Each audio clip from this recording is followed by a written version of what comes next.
and welcome back to my channel. I hope you're all doing well out there, and today we're going to head back to the Howling franchise for a movie I've never reviewed, never discussed. As a matter of fact, I have not seen this movie since the Up All Night days on USA way back when Gilbert Gottfried hosted the show and Rhonda Shearer. That was the last time I've seen this film. I watched it on Tubi. We'll get into it in just a second. Before we get into this film, do me a favor, like, comment, and subscribe. Join me here. I greatly would appreciate that. Also, as always, a shameless plug for my TeePublic store. I'll leave a link for that in the description box below if you are interested. And today, we're going to talk about Howling 2, Your Sister is a Werewolf.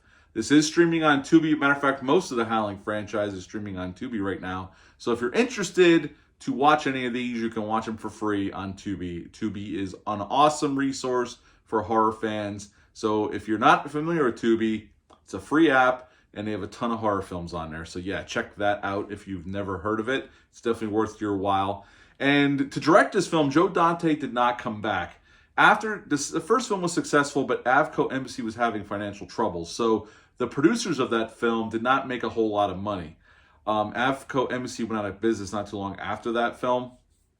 So the producers took the rights, and they didn't ask Joe Dante to come back because Gary Brantner, who wrote the 3 books, and he came in to write the screenplay for this film, although he ended up leaving the production because of so many changes they were making, didn't like Joe Dante because Joe Dante had said during press for the original film that he did not care for the book all that much, that he didn't think it was that good. So they didn't have the best of relationships. So Joe Dante was never even in the picture to come back, wasn't even asked, wasn't approached, nothing. There was never any talks.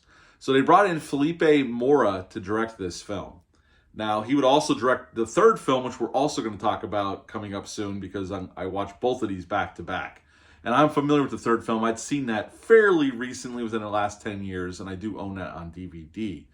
Now, in this film, there's 2 shining stars in this film. One is Christopher Lee, the great late Christopher Lee, playing Stefan. He is a werewolf hunter that works with the church. Annie McEnroe plays Jenny. She is a reporter, and she's following up on what happened to Karen White, at least in the beginning of the film. But by the time we get to the end of the film, everything in the beginning is kind of like thrown out the window because this movie is just insane. I don't know how this got made. I don't know who thought this was a good idea, but we will talk about it.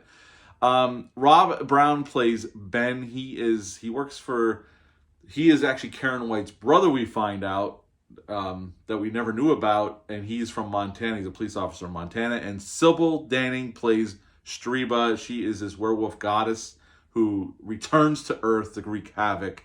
And Sybil Danning's always entertaining, and she was, quite beautiful as well. This film came out July 4th of 1985. I could not find what it did at the box office.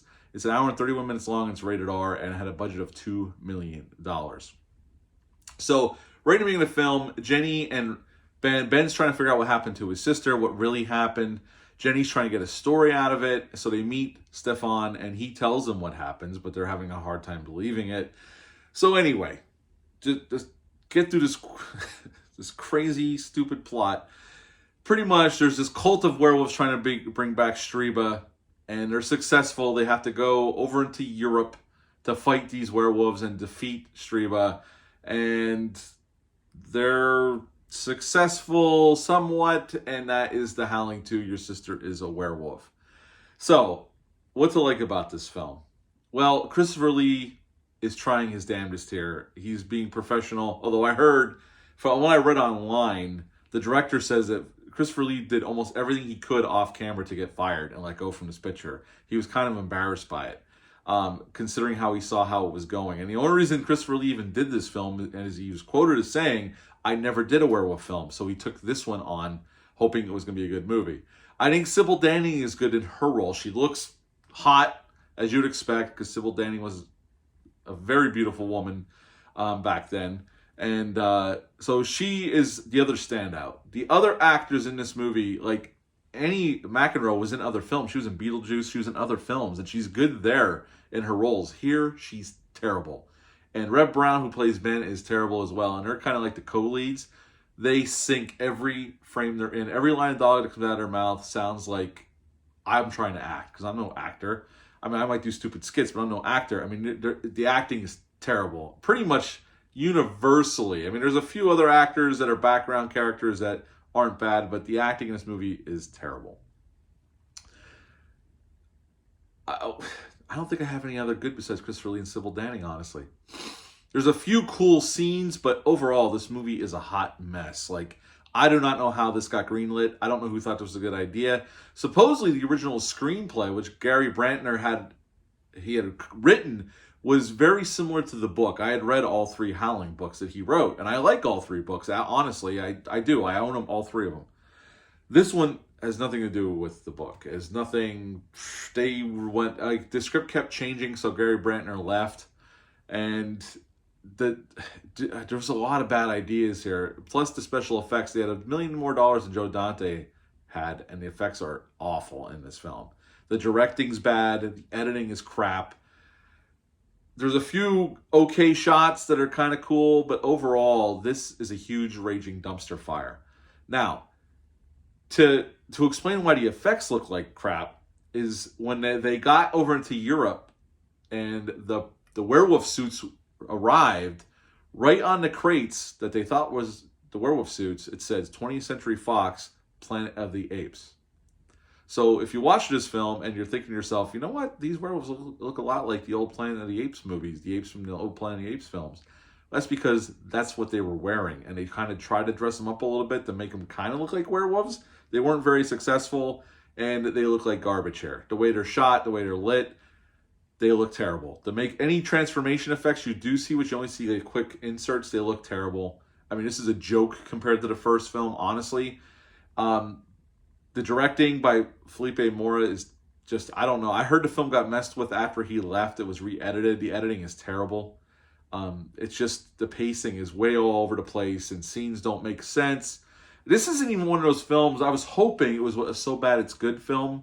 This has none of those traits. It's hard to fathom this even got greenlit, or whose idea this was. I mean, The Howling was not taken very well care of. Now, some of the sequels I haven't seen in a very long time. I remember liking a few of them. But The Howling's a franchise that they didn't really take good care of it. You have the first film, which is considered a classic, and it's really well handled because you have a good director. And then the rest of the films are kind of hit or miss, and some are bad. This is a bad one. It's not even so bad it's good, at least not in my eyes. There's just stuff in there that doesn't need to be there. It's just amazing this even got made. I don't know whose idea it was, but they failed miserably. I don't know why they didn't bring Joe Dante back. I mean, hubris. Gary Brantner didn't like. He was the author. He didn't like Dante after what Dante said about his novel. So I get that, but they could have found somebody else. And my God, this movie is something to behold. Honestly, again, there's nudity in this film. That's not a problem. That actually brings up the points a little bit. Christopher Lee, Sybil Danning give it a couple, bring up the score a little bit. But this movie's not a good film. And Christopher Lee, when he was hired to do Gremlins 2, the new batch, to work with Joe Dante, one of the first things he did was go up to Joe Dante and apologize for being in this film. He was quite embarrassed by it later on in his career. Now, I will say this is the only sequel to directly follow or have any ties to the original film, where they even mention it. And they actually even recreate when Karen White turns into werewolf on the news broadcast. They do it in a really cheap-looking set, but they recreate it to show it again. Because obviously Dee Wallace didn't come back to be in this film, and I don't blame her. At the end of the day, this is a complete misfire. I don't know how you go from the first film to this.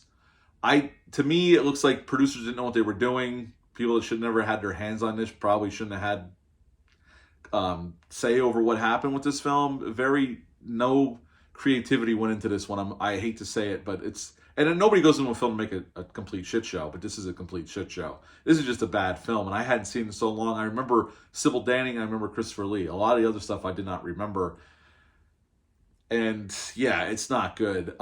Sybil Danning, around this time in her career, because she'd done a lot of nudity prior to this, didn't want to do a lot of nudity anymore. They talked her into doing one scene where she shows her breasts. And during the end credits, Sybil Danning, when she got to see the film upon release at a premiere or whatever it was, over the end credits, if you sit and watch them, they show that same shot of her going topless like 17 times. I think I read that's how many times they show it. And she was pissed off at the producers for doing that. Because like I said, after Felipe Mora left the movie, after he did his edit, the producers re-edited it and inserted some other stuff. And I think it was the producer's idea to keep showing her breasts over and over again during the end credits. And she was not happy about that at all. But at the end of the day, this is not a good sequel to a classic original. This is not a good movie. It's not even a so bad it's fun movie. Like, I didn't have a whole lot of fun watching this. Like I said, there's a few shots that were cool. Christopher Lee's trying his best.